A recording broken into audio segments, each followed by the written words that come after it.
And we are live. Welcome, everybody. Welcome, Emma. Thank you Hello. for today, as exciting as it is on this Friday afternoon here in South Carolina, Friday lunchtime, in England, where Emma joins us from, Friday afternoon. So I think I've got English weather today, grey, drizzling. And you're gonna surprise me and tell me it's not grey and drizzling in England, or It is grey. It is definitely grey. It has been blue, and we didn't have any rain. You're lucky. Well, did you know we had snow this week? Oh my goodness, really? Yep, we never get snow. I mean, in fact, they a bit like England. When it snows here, they have not got a clue what to do with it. We had not half an inch, which is what we normally get if we get it and it's gone within 2 hours. Yeah. We have 5 inches, and it's still Wow. we've still got snow on the ground today, and it snowed on Sunday. So absolute chaos here. We got that big storm that came down. So Oh my they're like, goodness. the world shut down. The supermarkets were stripped. Really? Yes. It's like that end of days moment. Correct. Oh my gosh. Exactly. So anyway, so that was that was our news today. So anybody who's been following us on Facebook would have seen that, but if not, that's our news. So cool. Well, we're going to leap right in straight away, Emma. So I'm going to just go through my introduction, and then we'll move on there. So welcome to a Miles Better Conversation, the entrepreneurial series, everybody. My name, if you don't know who I am by now, Colin Miles, aka the Numbers Guy. And in this series of interviews, I'm going to look to interview a variety of business owners from around the world and have them reveal what we hope drives them and how they approach their individual businesses. Each interview, will last around about 30-35 minutes, depending on how much I talk, but more importantly, how much Emma goes and talks.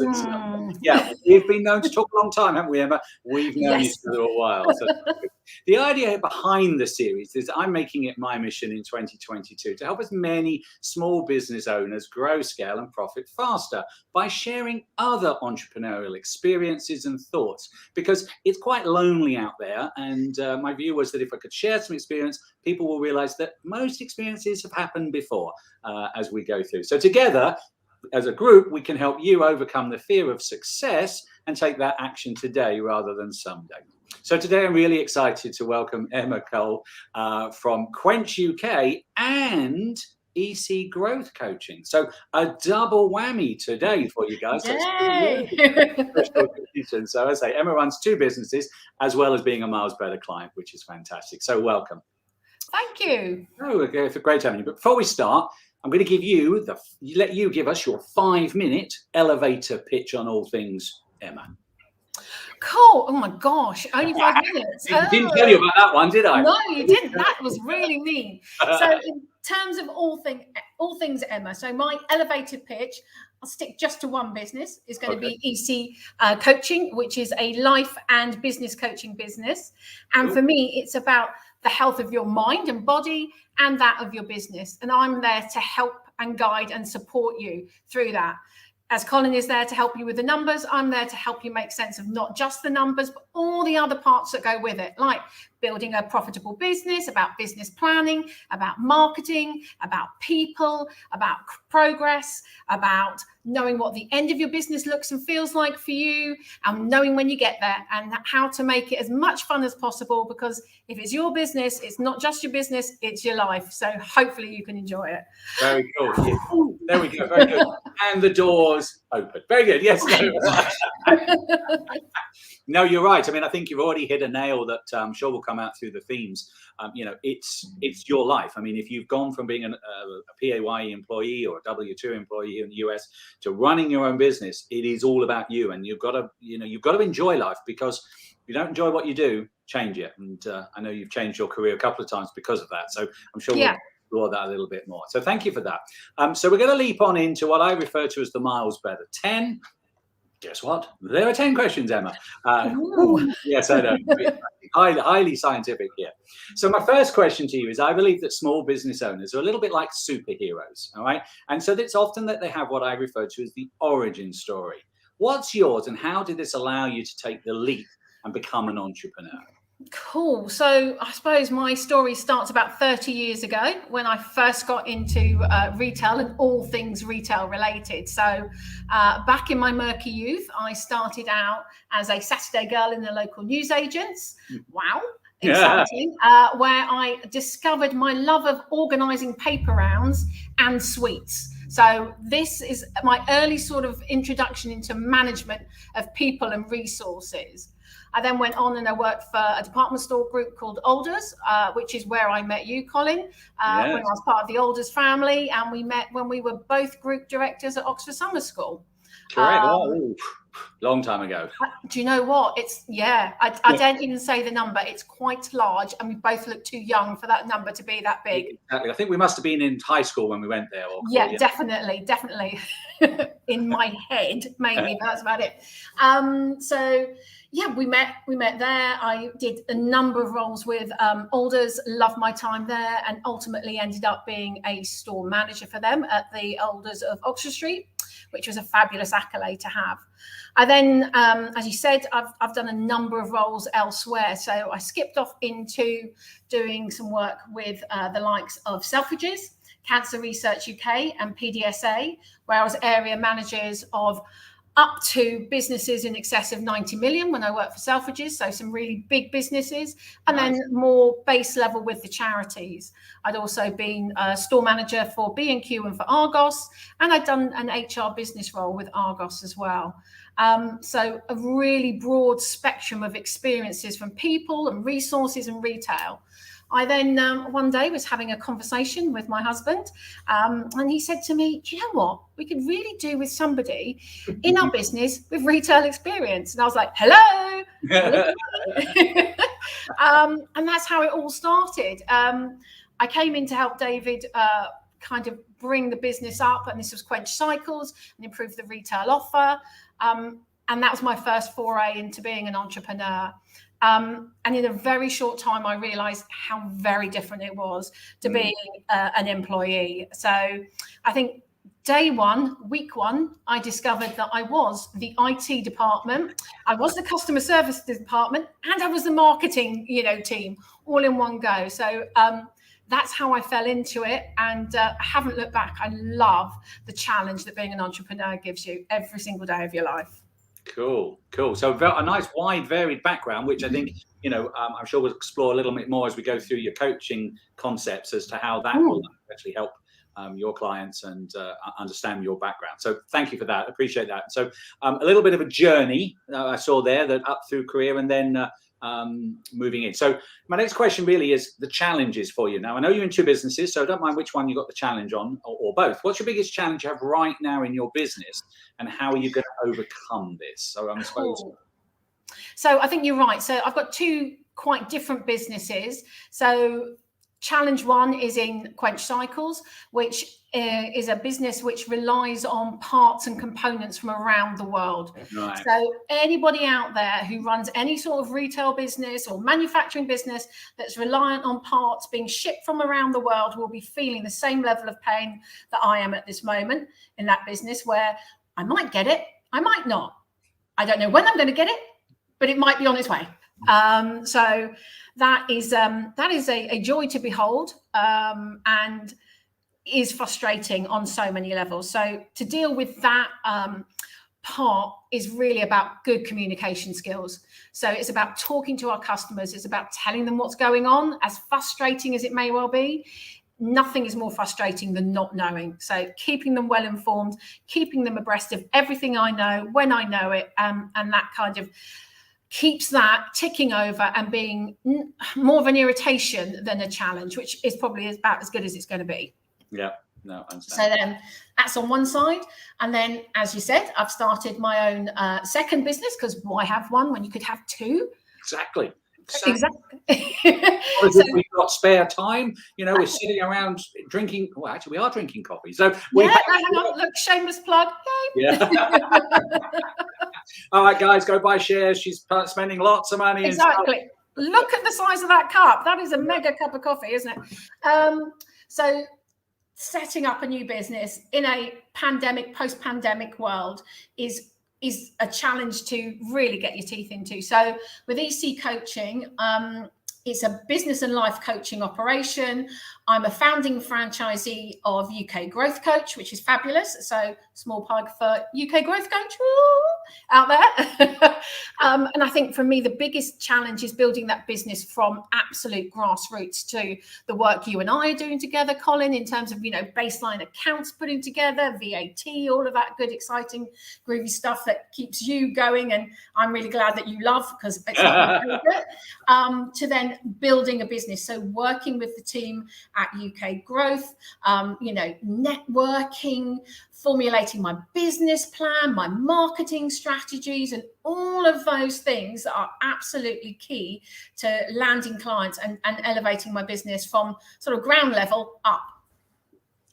Cool, good. Well, hopefully this will help as well. Yeah. As I say, it's going out on our Facebook channel and YouTube, and I'm sure you can transfer it over to your own and put it up on your website. I've done that myself when I've been interviewed. So it's all good asset stuff. So great. That's really, really cool. So great that you've got, and I certainly empathize with you over the parts. On a personal level, I had to order a window, and they told me 12 weeks, and then it became 20 weeks, and then it became 24 weeks. So I ended up sitting in my office in the dark because I had no window. But now I have a window.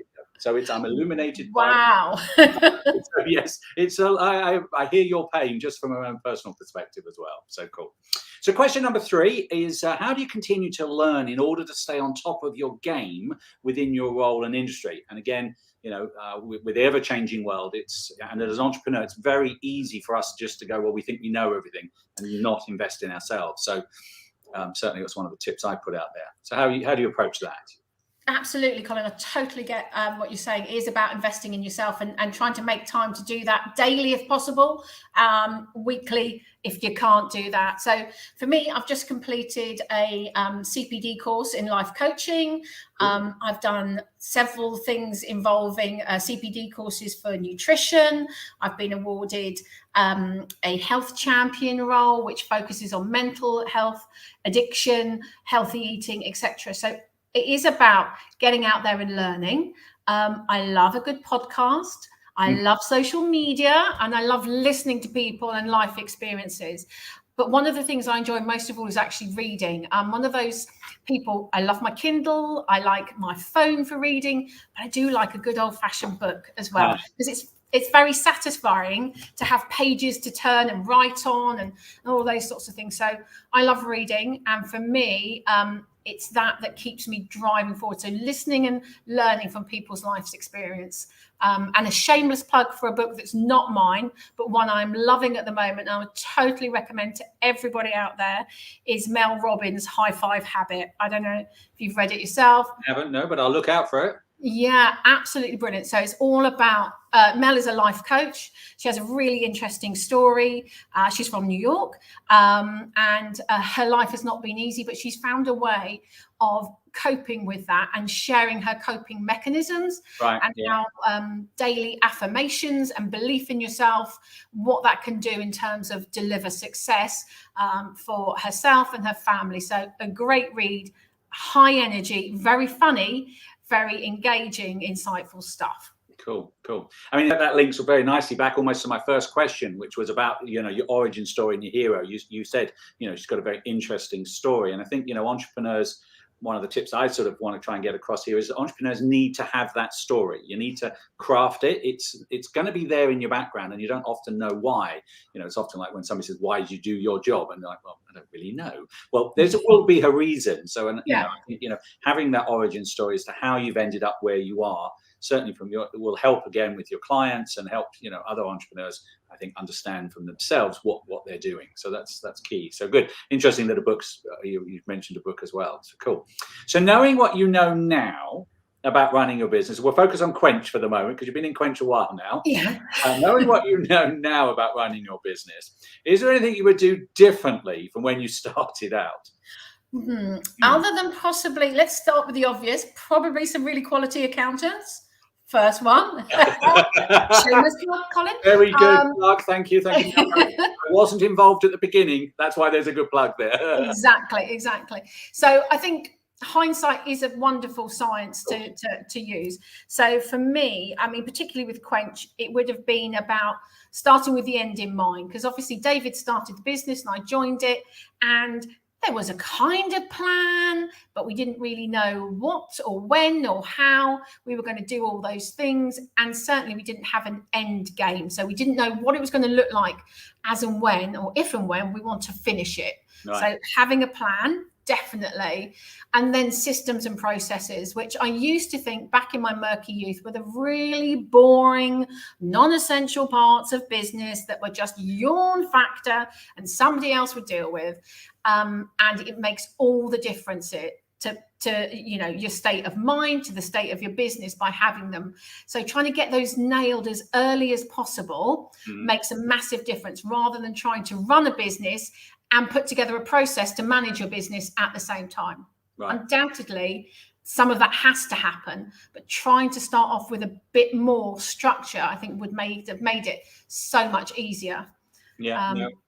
And cool. Probably a real sort of no surprise for anybody is we employed a business coach ourselves as Quench. And it was no surprise as a result of that, we actually had our most successful year up until that point once we employed a business coach. So I would say employ a business coach earlier. Cool. No, good. I was going to say that. I mean, and that those experiences are going to, stand you well in good stead when you're trying to talk to new clients as to, this is a real example of where having a coach and having an impact has made a difference. So cool. No, good. I mean, I think you're right. And I think, one point I would make is that some people think the plan has to be down to the minutiae detail. Yeah. I think it's just having that big vision. As there are lots of things out there, success boards, vision boards, but I think they're powerful in a subconscious sort of thing. I mean, I have a fun one on my desk, which is a daily reminder. I'm not, but it just reminds me that I could be, Exactly. So exactly. Affirmation. And again, I think you're right. Having where do I want to be in 10 years? Even if it's only, I want to live in this house, and how am I business going to get to that point, rather than, well, I don't know, the old classic of, well, I fell into the job and I really don't know. And I end up retiring, and what happened? Life happened and it passed me completely by. Exactly. Cool. Good. So a plan, we'll put that down as that sort of key point there and stuff. So definitely. So we all like to think we've got lots of good qualities as entrepreneurs, but what do you think are some of the better qualities of a good entrepreneur? Oh, I would say to be deeply passionate about what you do. Right. Because if you can't, sort of a deep level of passion for your business and good work ethic really kind of interlock into one another. So you have to love what you do, because if you don't love it, you shouldn't be doing it. And that's what you said earlier, Colin. If you can't sit and talk at 11 o'clock at night about a marketing strategy and have fun and understand that it's necessary to your business and the growth and development, then you're definitely in the wrong job, because that's not fun. It's just hard work and it's just taking over. So definitely a deep level of passion and love for what you do. And motivation, you have to be a self-starter, because most entrepreneurs start out as, like I am now with EC Coaching, is kind of really a one-person operation. You have to have that get up and go. Otherwise, nothing is going to happen. And it's very easy to fall into bad habits if you aren't motivated, because it's easy not to. And finally, probably what I think is the most important quality for an entrepreneur to have is resilience, because being an entrepreneur challenges you physically and mentally on so many levels. If you cannot ride that roller coaster of entrepreneurial life and kind of roll with it, it will just break you physically and mentally. I think it would break you if you don't have that level of resilience, which is why it's not for everybody. No, true. And I think that's a valid point. And again, I think that's probably where, coming back to your earlier answer, and one of the things we talked about was, having team Emma, which will be obviously your husband. But, from your point of view of being EC Coaching, that you're part of that team. And, I'm part of Team Quench. And it allows you to, it's a very lonely place as an entrepreneur. And I think that, having somebody out there to bounce some ideas, or even just to be able to pick the phone up or the meeting, and it's not going well, which will help. Yeah, exactly. Because it's very easy to become very downward spiraling. So I think, network is always my comment on that one. Surround yourself with people who can become your tribe. And that can happen by being involved in podcasts and groups and entrepreneurial groups, but also just reaching out to colleagues and things like this. So cool. Good. So nice. Resilience. That's a really good one. I believe in that one. It's true. So I believe life's a journey. Question number 6. We're going through these really nicely, so thank you. So what would be your best advice for a new entrepreneur, somebody who's thinking about starting? You've touched on already about having resilience, but what might be some of the starting point and how they might avoid that initial failure? Because lots give up. Okay, well, I think failure is quite a subjective word, because I think if you learn from it, then it's not really a failure. No, it's a good idea that just needs tweaking. Exactly. So something just needs a little bit of extra work in it. So as long as you learn, then it's not a failure, definitely. And then I think it's about planning. So for me, it's about when you take those first baby steps into entrepreneurialism, about having a business plan, and also about having a personal plan. And you talked about, you've got your sign on your desk and some affirmations and those sorts of things from a personal and business point of view can be really important about keeping you moving forward. And if you don't have a skill set, find somebody that does, so I am not blessed with being an accountant. I needed to find a great accountant, Oh, we better go find one then, shall we? Yeah, exactly. Do we know somebody, I'm sure. So, that's really important. And I think I've met several people that have made the same sort of statement, which is employ people that are better than you. So when you get to that level, either as an expert, so employing, somebody clearly with much, much greater knowledge in terms of accounting as yourself, or people that have the ability to be better than you in your business, because it will challenge you and help and support you as you grow. Right. Cool. Yeah. Great. So again, network, surround yourself. Definitely. That leads nicely on to my next question, which is about, it can be very lonely as an entrepreneur. We think we have to do everything ourselves. And sometimes that can make us the, jack of all trades, but master of none. And I think you've answered that somewhat by saying, get people to surround you. But as it can be very lonely, because, sometimes if your business isn't going very well, you don't necessarily want to share that with people because you feel that that's, if they're not part of the inner circle. But how do you overcome that feeling? Of that loneliness? Because it can. I mean, every business has those ups and downs, and I know on lots of levels where I've been, where we have some amazing highs and crashing lows. So it is about, you talked about networking and forming tribes. So you may not have a group of people that you can share all your deepest, darkest fears with. But what I found in my personal experience is that once you start to network and find those like-minded souls, or start to build a community, people will give you a flavor of, some of the challenges they're facing. And whilst you might not get down to that nitty-gritty level, just that flavor might be enough for you to think, oh yeah, I'm not the only one that's experiencing this. So I'm not the only one that's had this happen. If you walk into a business networking meeting, you can sit and have a chat about the challenges of other people's staff, your own team, business as a whole, frustration with cash flow. So you can have some quite general topics that can help you feel far more supported, because it is a really lonely place to be. And then I would say, it's going to sound really rehearsed and trite and whatever else, but getting a business coach, because they will help you achieve things, because they will hold you accountable. Because when you are the boss, it's very easy to hold your team to account, but maybe not yourself. Nope. So that business coach relationship, or it could be a mentor, it could be a trainer, whatever is right for you, who holds you to account and helps you realize your goals, will help you feel more successful. It'll feel like you're moving the wheels of industry and success is happening for you. So that helps, certainly with that sort of lonely, isolated feeling that you can have as an entrepreneur when you think, crumbs, I've got to do it all, I've got to fix it all, I've got to get it all done now, and I have no idea where to start. No, I agree. And I totally agree with that. I mean, 2 years ago, you'd never have seen me here. I wanted to move into the sort of the marketing area, or, the digital online, and start doing some podcasts and video interviews. And so I had no idea. I didn't know how to do. We're using StreamYard. I had no idea how to do any of what you see on the screen. I went and found somebody. I went and found a mentor, a person. In fact, I ended up with 3 very quickly over the last couple of years, all in this sort of sector. But doesn't mean you have to stay with them forever. A couple of them I've dropped away.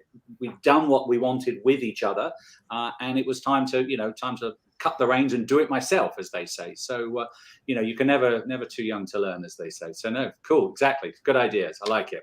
And Emma's going to be a good one for the coaching, certainly as a business. Yeah, shameless We'll plugging. keep you on track. I know that. She's kept me on track a few times when we're like, have you done this for us? And I'm like, oh, no, I haven't done. Right. It's all good. It's all good. So that leads us on with so many things going on in our world. What's your personal approach to juggling the many plates that you have to spin when running a small business? Oh God, yeah. Is there a tip that you perhaps could share with us as to how you achieve? Yeah, I mean, you can probably see here in the background we've got. I thought I knew it was coming. That was your system. Exactly, quite an exciting board of excitement here, which is about you could call it a to-do list. I like the phrase default diary, which is about a list of things that I want to get achieved. I try and give them timelines. I try to give them end dates, and I constantly review. And that really helps me compartmentalize and break down some of those really big things can feel quite scary and put them into manageable parts. Mm-hmm. And I also have probably hidden in the back of my notebook here, because I love writing things down as well, because it makes it feel more real. I have a nice spreadsheet with colors on, which is about different businesses at different times and what I'm doing there. So cool. Systemizing, writing down, visualizing helps me to juggle the multi-plates and the multi-facets that being a business owner really gives you. Right. Cool. Yeah, that's good. I mean, let's say it's highly visual, which is great. You can look at it and go, oh, got so much to do. Or you can look at it and go, wow, because I think there is that, they say, isn't it, crossing something through. I haven't quite got the fancy board. Not yet. I've just got my scrappy bit of paper, but it's still very powerful. Every morning, or at the end of the day, actually, I'm a great believer in planning, almost clearing my head down. So at the end of the day, I'll sit and go, okay, what have I got left to do? I'm not going to do it now. I'm going to write it down so I can then at least leave the office and have a clear head. And that's another approach to know what I've got to do the next day. And I'm a great calendar guy. I believe if it's in the calendar, that drives me to the fact that I'm going to have to do it. So these appointments are in, the marketing is in, and that's what I'm doing at that time, and not doing very easily another plate spinning. So cool, good. That's really useful. Tech. We're all good. You can see us all going tech, but as an entrepreneur, and in the current world, really we can't do without tech, because actually it's another powerful tool, isn't it? Really. So tech is becoming more and more vital in running a business. We're using tech here. Yeah. When I use tech for the accounting business, etc. So, what's your top suggestion for tech that all entrepreneurs should try and use? Yeah. I mean, I think tech is a massive subject, and it's also massively personal. So I think for me, my top tip is about automating. So whatever you can automate, so whether it is using something like Calendly or a calendar app, automate things that take away that time pressure and allow you to focus on things that maybe drive your revenue rather than keep the wheels of industry turning. I read an article actually last week by Dell about IT and businesses as a whole, and their top two areas of which small businesses are really investing in at the moment are automation, so making life easy where you can, finding a way to find time back into your business, and then the gig Wi-Fi. So this whole thing about connectivity and speed of access, and they were the two main things that they said. So mine would definitely be automation. The gig Wi-Fi stuff is way beyond my level of understanding. I definitely have to employ somebody to even explain all of that to me. But automating systems, processes, find a way of buying back time, of making your life as easy as possible is what I think is the key to anybody's business. Find a way of doing that. All right, cool. Yes, and in fact, the entrepreneur we interviewed last week had the same thing. Actually, she was from the marketing brand side, and she came up with the same. So it's an interesting theme. She said automation, and then started talking about Zaps and Zapier, and I'm like, okay, yeah. So she said that's where I come in, and that was her plug, which I think was stuff. But you're right. I'm trying to automate things and trying to understand where we can. Helps with the spinning plates, doesn't it? We have so many. Definitely. If we can have one that's going to just keep spinning and spinning and spinning, and if we revert back to our own personal lives, we know, we all now use direct debits and we have auto paying and stuff. And the same with business. We seem to feel we can't, put these things on auto. Perhaps coming up with,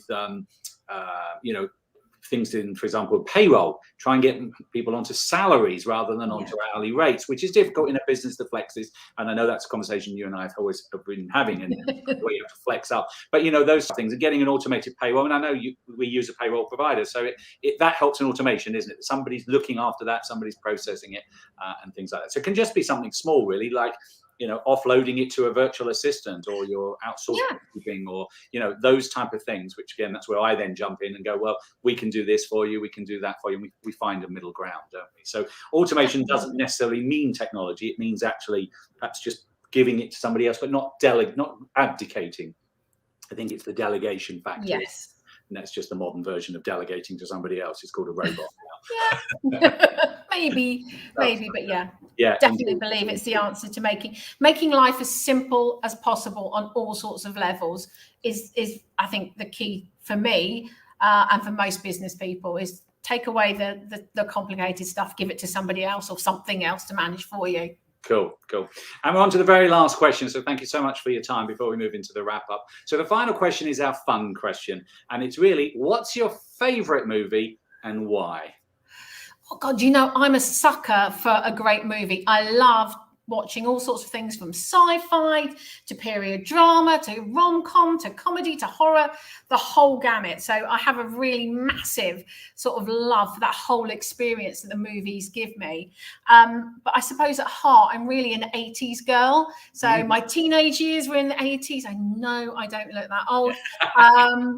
But I love the classics like Pretty in Pink, Breakfast Club, Dirty Dancing, Risky Business, all of those sorts of movies and those feel-good factors that I suppose reflected a little bit of my life being in school or college as it was then.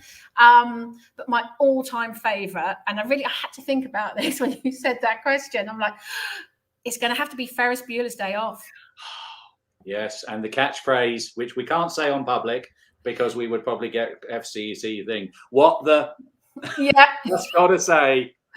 Exactly, and everybody knows, but the whole levity of it, the joyfulness, the coolness, the talking to the camera and interacting with people, I suppose it's a bit like what Zoom and everything else has ended up with now, this interaction I love.